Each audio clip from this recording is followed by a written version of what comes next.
Olá, boa noite a todos. Nós vamos dar uma sequência aqui ao nosso estudo de confissão de fé da Avenida da Graça e, mais especificamente, hoje falar da doutrina da Trindade. A doutrina da Trindade é um dos temas mais complexos da teologia, porque apesar de ser uma revelação cognoscível, não é um conhecimento de fato inteligível, compreensível, pelo menos não completamente por nós. Isso não é tão estranho, isso não é tão absurdo, porque há muitas outras doutrinas ou conceitos filosóficos que também se encaixam em um parâmetro parecido, como por exemplo o próprio conceito de eternidade. Algo que não tem começo e não tem fim. Algo que não importa o quanto nós voltemos no tempo, sempre esteve lá, sempre esteve, sempre foi. A gente até compreende o conceito lógico disso, na verdade é um conceito auto-evidente, porém se nós tentarmos imaginar isso, tentarmos retroceder no tempo de novo e de novo, tentando perceber e imaginar esse algo que sempre foi, que sempre esteve lá, que não foi criado, que não teve um início, na verdade foi justamente a origem de todas as outras coisas, apesar disso ser um conceito auto-evidente, também nos parece um absurdo, nós não conseguimos conceber.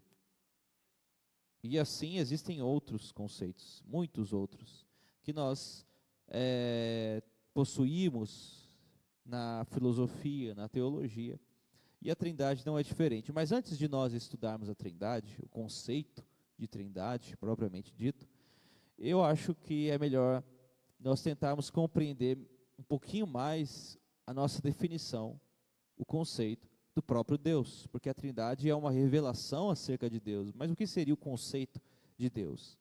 E nada melhor do que a própria Bíblia, as Escrituras, para que a gente possa tentar entender esse conceito. E nada melhor também, dentro da Bíblia, dentro das Escrituras, do que a própria definição, a autodefinição que Deus dá de si mesmo. Lá em Êxodo, capítulo 3, versículo 13 ao 14, nós vemos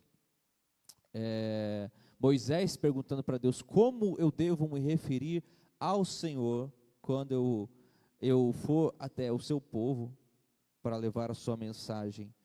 E Deus responde assim: eu sou o que sou. E disse mais: assim dirás aos filhos de Israel, o eu sou me enviou a vós. Vejam, gente, para quem é leigo, para quem não se aprofundou muito, não tentou compreender o sentido, o significado desse texto, ao passar por esse versículo, apenas vai pensar, provavelmente, que Deus não quer responder. Ora, Deus não está respondendo nada aqui, Ele está fugindo da pergunta. Eu sou aquilo que eu sou, ponto final.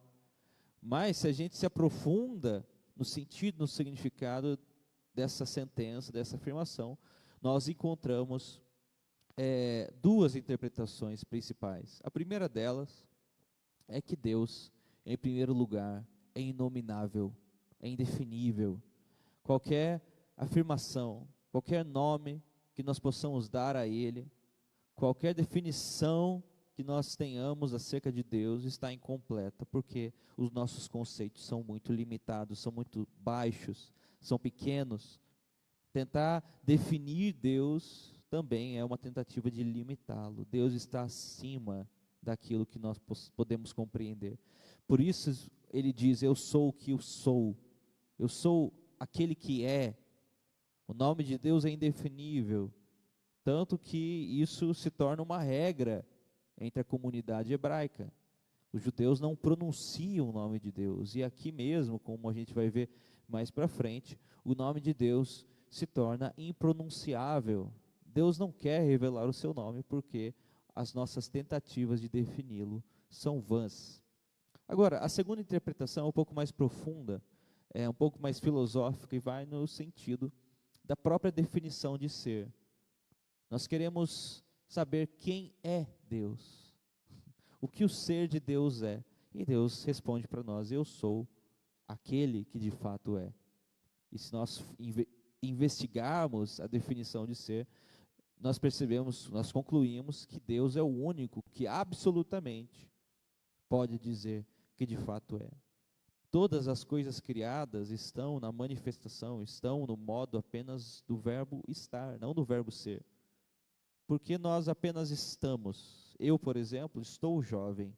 Amanhã já não estarei mais. Estarei velho, idoso. Eu estou vivo. Amanhã, no futuro, já não estarei mais. Posso estar morto. Deus, porém, é o único que de fato é. É o único que é imutável, o mesmo ontem, hoje e eternamente. Então, quando ele diz eu sou aquele que é, eu sou o eu sou, ele é o único que pode realmente, em última instância, dizer isso de forma absoluta. Nós não. Então a gente sabe, a gente percebe que essa sentença é muito mais profunda do que parece. Agora, prosseguindo nesse versículo, né, nesse texto de Êxodo, capítulo 3, do 13 ao 14, depois do versículo 15, nós lemos o seguinte: E Deus disse mais a Moisés: Assim dirás aos filhos de Israel: O Senhor Deus de vossos pais, o Deus de Abraão, o Deus de Isaque, o Deus de Jacó, me enviou a vós. Este é meu nome eternamente, e este é meu memorial de geração em geração. O Senhor, traduzido Jeová, ou originalmente YHWH, ou em hebraico, traduzido para o português, né? Yud-He, Vav-He, significa aquele que é, ou ele é, que causa ser, ele é o próprio ser. Então a gente tem essa definição profunda nesse tetragrama que nós conhecemos, Yud-He, Vav-He, acerca de Deus, o inominável, aquele, o único que de fato é.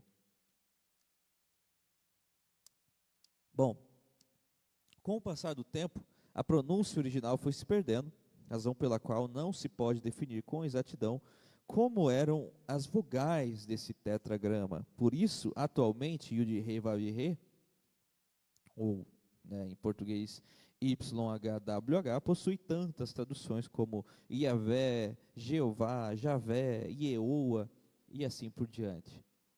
Bom, gente, agora prosseguindo no nosso estudo, eu quis colocar aqui uma curiosidade que não é somente uma curiosidade, mas é uma revelação, uma coincidência que revela algo profundo acerca da segunda pessoa da Trindade, Jesus Cristo, o Filho de Deus, mostrando essa divindade de modo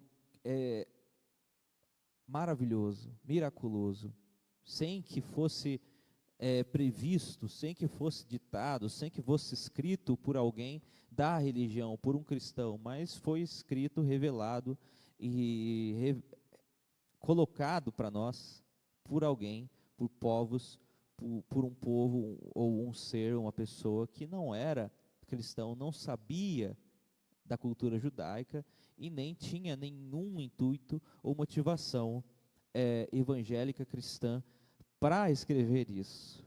Do que eu estou falando? Eu estou falando do nome de Jesus quando ele foi crucificado. Jesus Cristo, quando foi crucificado, tinha uma placa em cima da sua cabeça que colocava, que descrevia a sua sentença, o seu crime. Por que ele estava lá crucificado? Porque esse era um costume romano, como nós vamos ler aqui. No Império Romano era comum a crucificação como meio de punição. E quando alguém era condenado, ficava dependurado no madeiro. E se por acaso alguém quisesse saber qual fora o crime cometido pela pessoa, uma placa de madeira estava acima de sua cabeça, indicando a causa do seu crime, em 3 idiomas mais usados da região, descrevendo os crimes cometidos. Ok, até aí tudo bem, né? Mas qual é a questão miraculosa aqui? Qual é a questão aqui que nos deixa realmente perplexos? É isso aqui. Quando Jesus foi condenado, Pôncio Pilatos escreve em hebraico, grego e latim a razão de sua pena. Jesus de Nazaré, rei dos judeus. Essa era a razão de sua pena. Ele se autoproclamava rei dos judeus e por isso os judeus quiseram crucificá-lo, certo? Em latim, isso ficava do seguinte modo: Jesus Nazarenos, Rex Iodeaerum. E a pronúncia em hebraico ficava Yeshua HaNazaret Vimelech Yehudim. O que aborreceu muito os fariseus presentes, que pediram encarecidamente que a placa fosse modificada, mas Pilatos se negou a fazer. Mas por que os fariseus ficaram tão revoltados? Porque a frase nessa placa formava um acróstico. Um acróstico era a primeira letra de cada palavra da sentença, de cada palavra da frase, que formava esse acróstico. Por exemplo, em latim, como estava escrito Jesus Nazarenos Rex Iodaero, ficava Henri, como nós bem conhecemos, né? Ou Inri, I-N-R-I, Inri, Cristo. Em hebraico, isso ficava com outras letras. Essa letra Yehua, Hanatzaret, Vimelech Yehudim, que como em hebraico se lê de trás para frente, ficava exatamente as 4 letras que eram aquelas atribuídas ao nome de Deus. YHWH, ou Yod-He, Vav-He, as mesmas iniciais usadas para pronunciar esse nome sagrado de Deus, que não era sequer pronunciável pelos judeus. Os judeus falavam Adonai, falavam qualquer outro nome, menos esse. As vogais que nós colocamos para pronunciar esse nome, como Jeová, Yahvé, Yehoa, foram colocadas a posteriori. Na verdade, YHWH, Yud-He, Vav-He, foram colocadas justamente para que não fossem pronunciáveis, para que nós não disséssemos o nome de Deus em vão.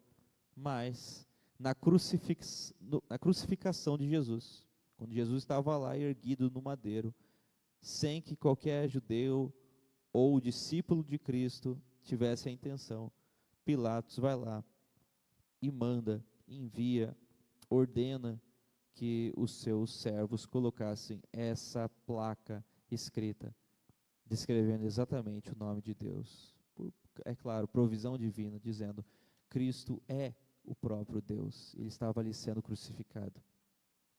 Agora a gente entra na doutrina da Trindade, e eu quero ler com vocês o capítulo da carta de João, capítulo 5, versículos 5 ao 7, onde João deixa descrita a doutrina da Trindade de forma inegável, e que nós podemos ler agora, para que a gente possa dar início, para que a gente possa introduzir esse assunto. Vejam o que está escrito: quem é que vence o mundo, senão aquele que crê que Jesus é o Filho de Deus? Este é aquele que veio por água e sangue, isto é, Jesus Cristo, não só por água, mas por água e por sangue. E o Espírito é o que testifica, porque o Espírito é a verdade. Porque 3 são os que testificam no céu: o Pai, a Palavra e o Espírito Santo. E estes 3 são um. Vejam, gente, não tinha como a Bíblia descrever de forma mais clara, como está aqui na primeira carta de João, capítulo 5, versículos 5 ao 7. A outra sentença mais memorável no sentido desse conceito da Trindade é a própria proclamação de Jesus, o ide, ou o indo, que Jesus nos diz. Ide e fazei discípulos por toda a terra, batizando em nome do Pai, do Filho e do Espírito Santo. O próprio Cristo nos apresenta a definição de Trindade. Mas antes da gente tentar provar biblicamente, ou tentar explicar de forma irrefutável essa doutrina, a gente pode tentar exemplificar, mostrar o que é, de forma resumida, de forma clara, a doutrina da Trindade. E eu tenho um desenho aqui que eu não vou poder mostrar para vocês que estão na live, bom, porque fica difícil de pegar pela câmera, mas talvez aqui a gente consiga. Fica um pouco invertido, mas olha só. Deus é um único ser, como está ali no meio, Deus. Porém, Deus também é três pessoas: Deus Pai, Deus Filho e Deus Espírito Santo. Onde é que isso complica para nós? Onde é que isso fica complicado para a nossa razão de compreender? É ali na questão de que essas três pessoas não se confundem entre si. Ou seja, o Deus Pai não é o Deus Filho. O Deus Filho não é o Deus Pai. O Deus Filho também não é o Deus Espírito. Quando o Filho se encarna, o Deus Pai não se encarna. O Deus Filho se torna homem, o Espírito Santo não. Porém, o Deus Filho é o próprio Deus e o Deus Espírito também é o próprio Deus. Entende? Um único ser, porém três pessoas, e esse é o mistério da Trindade. É difícil de compreender. E por que eu fiz toda aquela introdução para dizer quem é Deus? Porque a nossa ignorância, a nossa falta de compreensão, não é evidência, não é prova de que algo é verdade ou mentira, de que algo é inverossímil ou não. A nossa ignorância não prova coisa alguma. Na verdade, nós nos firmamos apenas na revelação. E por que nós cremos na Trindade desse modo, dessa forma? Porque esse é o único jeito possível de nós crermos, de modo que todas as sentenças bíblicas sejam levadas como verdadeiras, como fidedignas.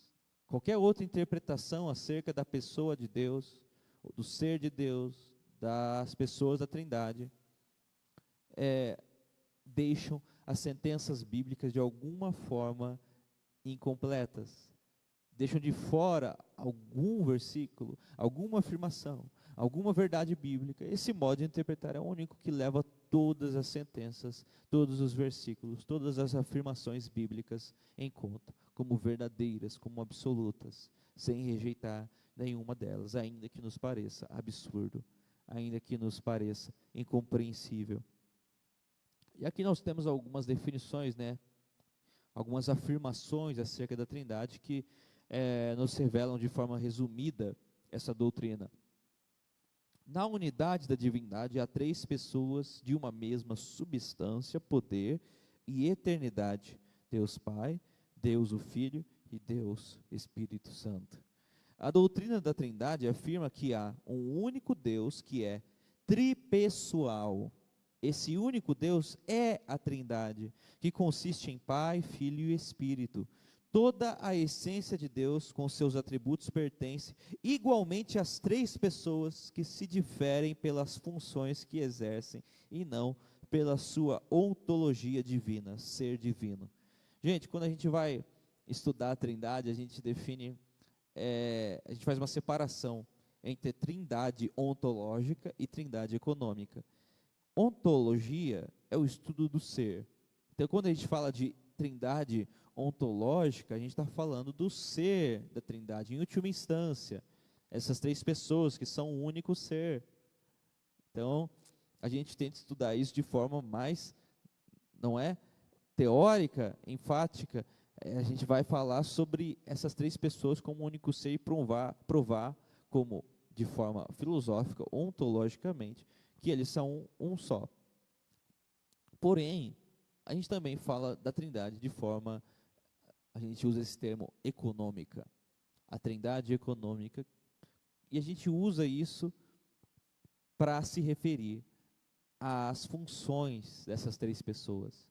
Vejam, e isso é apenas uma declaração, um conhecimento, uma forma de interpretar humana, porque nós não conseguimos compreender essa dimensão, mas nós chamamos de Trindade econômica aquilo que é a função de cada pessoa da Trindade, porque nós sabemos, Deus Pai, Deus Filho, Deus Espírito, de acordo com as Escrituras, possuem funções distintas, ainda que eles sejam um único ser.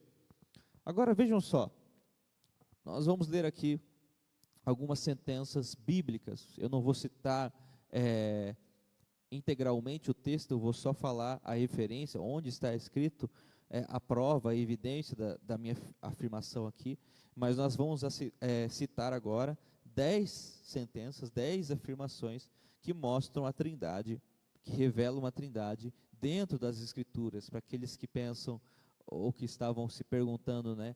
Mas de onde saiu essa ideia, de onde saiu essa doutrina? Vamos aqui evidenciar dentro da Bíblia a doutrina da Trindade. Primeiro, Isaías 45:5 nos mostra que há um único Deus, somente um único ser, como também no famoso Shema, não é? Ouça, Israel, o Senhor teu Deus é o único Deus. Isaías 45, versículo 5, repete essa afirmação. Depois, em João 16:27, nos revela que o Pai é uma pessoa. Uma pessoa. João 17:5 nos revela que o Filho também é uma pessoa distinta. Romanos 8:26 nos revela que o Espírito Santo é uma pessoa. Depois, prosseguindo, Atos 20:28 e 1 Timóteo 3:16 nos revela que o Filho é Deus. João 14:16 nos revela que o Pai e o Filho são distintos entre si. João 15:26 nos revela que o Pai e o Espírito Santo são distintos entre si. João 14:16 nos revela que o Espírito Santo e o Filho são distintos entre si. Da mesma forma, Mateus 6, versículo 9, nos revela que o Pai é o próprio Deus. Filipenses 1, 2 também. E, por fim, 2 Coríntios 3:17 e Atos 5, versículo 4 ao 5, nos revela que o Espírito Santo também é o próprio Deus.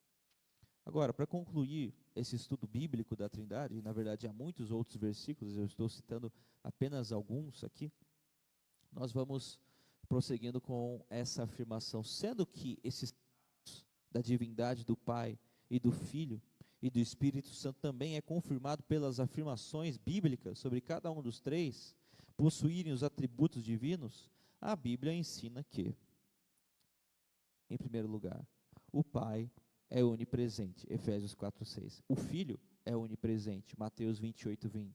O Espírito Santo também é onipresente, Salmos 139, versículo 7. Depois, o Pai é onipotente, Marcos 14:36. O Filho é onipotente, Hebreus 1:3. O Espírito Santo também é onipotente, Lucas 1:35 ao 37.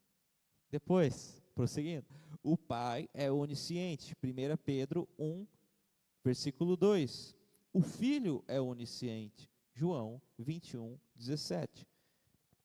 E o Espírito Santo também é onisciente, primeira carta aos Coríntios, capítulo 2, versículo 10. Prosseguindo, o Pai é santo, João 17:11. O Filho é santo, Atos 3, versículo 14. E o Espírito Santo também é santo. 1 João 2, versículo 20. E para terminar, o Pai é santificador. João 10:36. O Filho é santificador. Hebreus 2:11. E o Espírito é santificador. 1 Pedro, capítulo 1, versículo 2. Então, todas as prerrogativas divinas pertencem às três pessoas, pois essas três pessoas são um único ser, apesar dessas funções distintas que nós separamos, que nós afirmamos. Agora vejam, apesar dessa revelação da Trindade estar enfática, evidenciada no Novo Testamento, nós sabemos que ela já havia sido revelada de forma progressiva ainda no Antigo Testamento. Por exemplo, em Gênesis, capítulo 1, versículo 26, nós lemos esse texto que diz assim: E disse Deus, façamos o homem à nossa imagem, conforme a nossa semelhança, e domine sobre os peixes do mar, e sobre as aves do céu, sobre o gado, sobre toda a terra, e sobre todo réptil que se move sobre a terra. Porque é que em hebraico a sentença aqui está no plural, façamos a nossa imagem, a nossa semelhança. Senão porque já estava subentendida aqui a Trindade. Um outro exemplo, o próprio Cristo argumentando com os fariseus, lá no Evangelho de Mateus, capítulo 22, versículo 43, começa a explicar um salmo para os fariseus e dizer que o Messias, o Cristo, aquele que era a salvação dos judeus, aquele que todos esperavam, na verdade não era descendente ou inferior a Davi, ao contrário, era senhor de Davi. E ele vai explicando isso, citando o próprio salmo de Davi, que é o Salmo 110, que diz assim: Disse o Senhor ao meu Senhor, assenta-te à minha mão direita, até que ponha os teus inimigos por escabelo dos teus pés. Aí Jesus cita esse salmo e fala assim para os fariseus, ele pergunta para os fariseus: o que pensais vós de Cristo? De quem o Messias é filho? E eles responderam: o Messias é filho de Davi. Mas o Senhor responde, o Senhor pergunta para eles: como então Davi em espírito lhe chama Senhor, dizendo: disse o Senhor ao meu Senhor, assenta-te à minha direita, até que eu ponha os teus inimigos por escabelo de teus pés. Se Davi, pois, lhe chama Senhor, como é seu filho? E ninguém podia responder-lhe uma palavra. Nós vemos lá em Salmo 110 essa revelação progressiva já desse conceito da Trindade. Agora a gente vai tentar entender um pouquinho melhor esse conceito através das relações intertrinitárias. E eu vou explicar cada uma delas, ou dentro do tempo, aquelas que forem necessárias para a gente entender aqui. Olha só, primeiro, a doutrina da Trindade, como eu já disse, é inclusiva de todas as afirmações bíblicas, isto é, não nega nenhuma, mas se formula de modo a ser compatível com todas simultaneamente. As demais interpretações sobre Deus bíblico sempre precisam relativizar alguma afirmação da Escritura em detrimento de outras. Compreendem? A nossa crença acerca da Trindade é a mesma desde que a igreja se estabelece. É a mesma dos católicos, é a mesma da Reforma Protestante, é a mesma até hoje. Qualquer outra é, na verdade, uma tentativa pobre, uma tentativa humana, que acaba relativizando alguns versículos e priorizando outros. O único modo de pegar todos os versículos e colocá-los como verdadeiros é dessa forma, como nós interpretamos a Trindade. E aqui eu vou dar só uma curiosidade histórica, né? A Trindade foi se concretizando como dogma ao longo dos séculos, ao longo dos anos. Os apóstolos já falavam da Trindade de modo muito claro, e a origem dessa doutrina se dá por meio da Bíblia, das Escrituras, do Novo Testamento, das cartas dos apóstolos. Porém, isso só se torna dogma, uma doutrina irrevogável, irrefutável, ao longo dos séculos, mais especificamente lá pelo século IV, pelos concílios que acontecem ali, juntamente com a formação da Igreja Católica. E do mesmo modo como a maioria dos outros dogmas, das outras doutrinas se formam. Por quê? Alguém estava tentando refutar essa crença que já era geral entre a igreja, como, por exemplo, o Ário, que nós conhecemos, que fundou essa doutrina do arianismo na época. Ele dizia que Jesus e Deus eram distintos, de modo que Jesus, na verdade, não era divino como Deus Pai. Jesus antes tinha sido criado por Deus, como se ele fosse o primeiro dos humanos, o primeiro dos homens. Isso foi refutado, isso foi estabelecido como uma heresia. Mas justamente porque havia pessoas que tinham tantas crenças, tantos questionamentos, tantas refutações acerca da crença geral da igreja, como por exemplo, A maior parte da crença dos gnósticos, que dizia que Deus do Antigo Testamento e o Deus do Novo Testamento eram seres distintos, foi preciso que houvesse um dogma, uma reunião da igreja, uma reunião dos líderes para configurar, para estabelecer um consenso. E o consenso, desde sempre, foi esse: a doutrina da Trindade, que foi mais estudada, especificada por Agostinho de Hipona e assim por diante, até chegar até nós esse conhecimento, conforme nós lemos aqui os textos bíblicos que nos deixam provado de uma vez por todas esse conceito da Trindade. Mas continuando, as expressões bíblicas de pluralidade em Deus eram estágios primários da revelação da doutrina. A revelação progressiva dessa doutrina avança mesmo dentro dos escritos do Novo Testamento, culminada na fórmula batismal e nos escritos joaninos, batizando em nome do Pai, do Filho e do Espírito Santo. Lembra que nós citamos? Terceira sentença: as formulações ternárias do Novo Testamento, como em Romanos 1, 1 ao 4, 2 Coríntios 13, 14, Efésios 1, 3 ao 14 e etc., também constituíram estágios de revelação da doutrina, como afirmações pré-trinitárias que prepararam para as afirmações trinitárias, como está esclarecido em Mateus 28, 19, 1 João 5, 7, Evangelho de João 14, 16 e também capítulo 15 ao versículo 26. Quarta afirmação: o Pai é oculto ao mundo e o Filho faz revelação do Pai ao mundo. O Espírito Santo executa as ações do Pai e do Filho no mundo. Vejam esse mistério. É de difícil compreensão, mas assim a gente prossegue para outra sentença que diz assim: o Pai é descrito assim por sua função de eterna liderança na Trindade. Ele resume a soberania de Deus sobre o mundo. Disto decorre a prioridade dele sobre as outras duas pessoas nas referências bíblicas. O Filho é descrito assim por sua função de eterna mediação de Deus para com a criação. Ele resume a revelação de Deus ao mundo, sendo ele a inteligência divina, o Logos divino.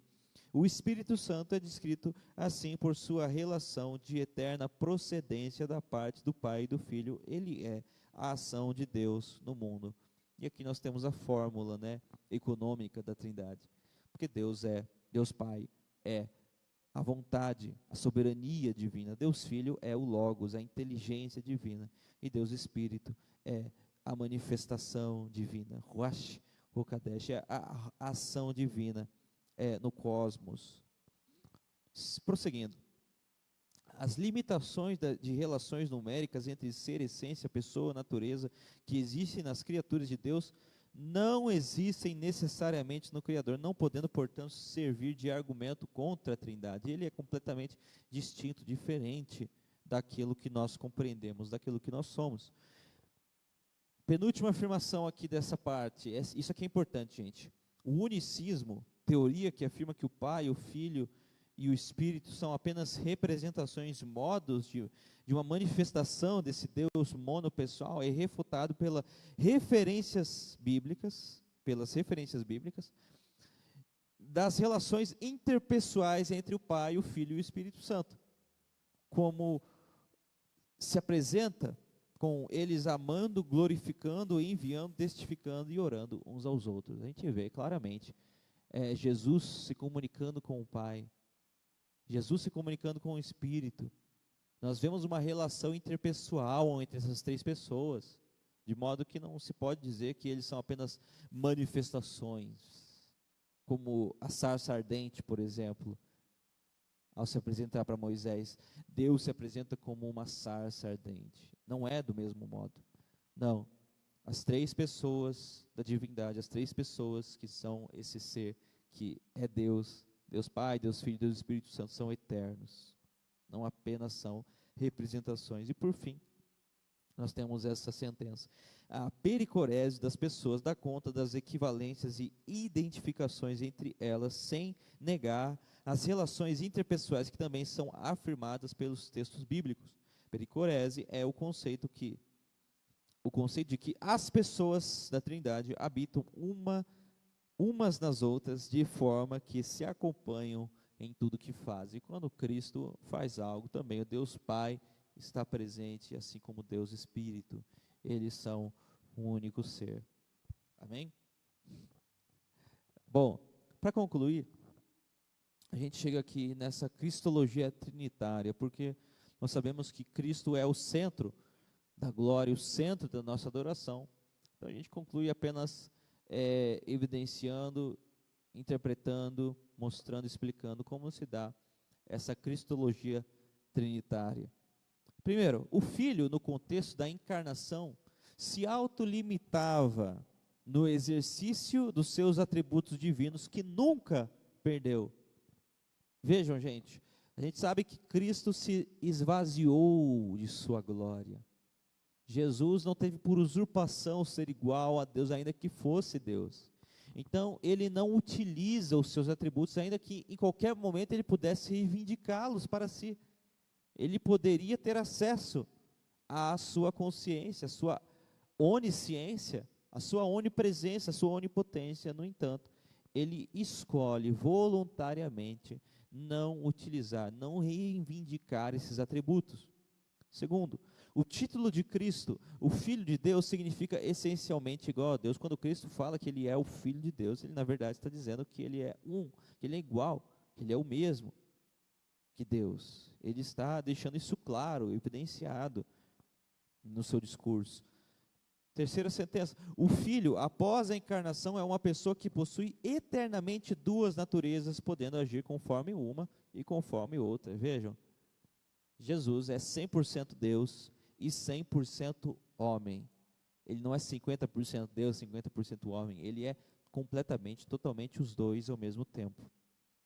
De modo que o Espírito Santo não é homem. Deus Pai não é homem, somente Deus Filho é homem. Vejam esse mistério. Jesus é completamente Deus, porém somente Jesus é homem. Deus Pai não é homem, Deus Espírito não é homem. É de difícil compreensão, mas esse é o mistério. Tal é o mistério da revelação da Trindade. Prosseguindo, o que uma das naturezas do Filho fizer, é a pessoa do Filho que faz, ainda que cada natureza tenha sua própria vontade. A gente sabe que Jesus como homem tinha seus desejos, suas vontades humanas. Jesus como Deus também tinha seus anseios, suas vontades divinas. E ainda que nos pareça conceitos, definições contraditórias, elas não se confundem, elas não se contradizem entre si. Prosseguindo, todas as referências bíblicas de Cristo como Filho carregam o peso semântico do momento de sua encarnação na história, como está lá em Salmos capítulo 2, versículo 7. Proclamarei o decreto, o Senhor me disse, tu és meu filho, eu hoje te gerei. O que é o filho como eterno gerado do Pai? Vejam, gente, não é que o filho, Deus Filho, foi criado em algum momento. Deus Filho sempre houve, juntamente com o Pai. Acontece que nós dizemos que ele é eternamente gerado, por quê?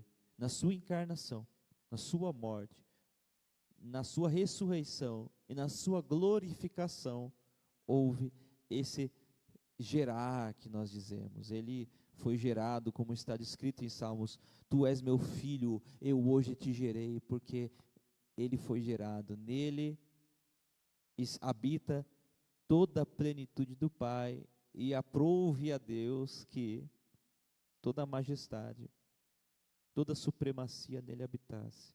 E a partir dessa glorificação, desse nascimento, dessa encarnação, morte, ressurreição, o Filho fosse glorificado. E isso é atemporal. Isso é uma manifestação de algo atemporal, porque ele foi gerado, glorificado eternamente do Pai. Prosseguindo, A eterna mediação do Filho é coerente com suas afirmações sobre Deus enquanto se comunica com os seres humanos. Porque o Filho se comunica com Deus e com os seres humanos, certo? Ele pede, ele roga ao Pai, porque ele é um intermediador, ele é um mediador. Então, nesses momentos em que ele fala desse modo, em que ele roga ao Pai, ele está se colocando nessa posição de mediador, ainda que ele seja o próprio Deus, ainda que ele também seja, ainda tenha as prerrogativas divinas. Continuando. O Filho, do ponto de vista do mediador encarnado, em tudo dependia de Deus, como parte da condição humana que assumiu. Ele se colocava à disposição, ele se colocava como dependente, ele precisava da escolha, ele precisava da soberania divina, porque ele estava nessa posição, ele abdicou, ele se esvaziou de sua glória, ele não estava utilizando, reivindicando suas prerrogativas divinas. E para terminar, a natureza divina de Cristo nunca esteve confinada ao seu corpo humano durante a encarnação. Não é que ele não podia, gente. Não é que ele não podia, em qualquer instante, em qualquer momento, utilizar, reivindicar suas prerrogativas divinas. Não, ele poderia, mas ele não quis, porque o seu propósito não era esse. Ele veio aqui encarnado para viver, morrer por nós, como homem, esvaziou-se de si, e não teve por usurpação ser igual a Deus, certo? Bom, a gente termina aqui esse estudo da Trindade, não que isso realmente defina ou explique totalmente o conceito da doutrina da Trindade. A gente apenas resumiu aqui, existem muitas outras afirmações, existem muitos outros versículos, existe muito mais para se sondar, para se saber, para se teorizar acerca desse conceito. Mas aqui a gente deixa claro a nossa posição e a gente tenta resumir para que a gente possa ter esse conhecimento não apenas de forma teórica, mas de forma prática. Porque se a doutrina, se a revelação da Trindade chegou até nós através de Cristo, através do Evangelho, ela não foi uma revelação vã. Não é para ser apenas algo teórico, filosófico, complexo, difícil. Não. O próprio Cristo nos ensinou. O próprio Cristo se relacionava com essa comunidade da Trindade. Ele se comunicava com Deus Pai. Ele nos afirmava, ele nos enviava, ele nos prometia o Espírito Santo. Como também no batismo de Cristo, quando essas três pessoas da Trindade se manifestam, Deus Filho sendo batizado, o pombo é representação do Espírito Santo ali descendo sobre Jesus Cristo, e o Deus Pai com a sua voz dizendo: eis o meu Filho amado em quem eu tenho prazer. Nós vemos essa relação interpessoal nas pessoas da Trindade, e não foi nos revelado em vão. Nós devemos usar essas mesmas sentenças, afirmações, para nos relacionar com Deus. Certo, gente? Então aqui fica o resumo, aqui fica uma parte, uma explicação muito pequena dessa parte da nossa crença acerca da Trindade, a doutrina da Trindade, a comunidade desse Deus, que ao mesmo tempo que é um ser, também é três pessoas. Amém? Vamos orar então e agradecer por esse conhecimento. Deus, nós te adoramos, nós somos gratos porque apesar da nossa incapacidade, apesar da nossa pequenez, apesar da nossa debilidade, o Senhor nos abençoa e o Senhor nos revela quem de fato o Senhor é. E nós nos prostramos, Deus, diante desse conhecimento e queremos agora rogar ao Pai, como o Senhor nos ensinou na oração do Pai Nosso, porque o Senhor, Deus Pai, é o nosso Paizinho querido, graças à ação do Filho, que morreu em nosso lugar, que sofreu a nossa pena, a nossa sentença, e nos deu o direito de sermos filhos de Deus. Filhos de Deus. Nós somos, portanto, filhos, herdeiros de tudo, de tudo que o Senhor é. E principalmente, nós temos direito à habitação do próprio Deus, através do Espírito Santo dentro de nós. O Senhor habita em nós e nós somos gratos por isso. E nós rogamos, e nós nos prostramos, e nós nos comovemos, e nós, meu Deus, queremos vivenciar essa relação, apreender, conhecer, progredir, amadurecer, evoluir de glória em glória nesse conhecimento profundo, misterioso acerca de Ti. Nós Te louvamos e Te agradecemos, em nome de Jesus. Amém. Um abraço a todos, gente.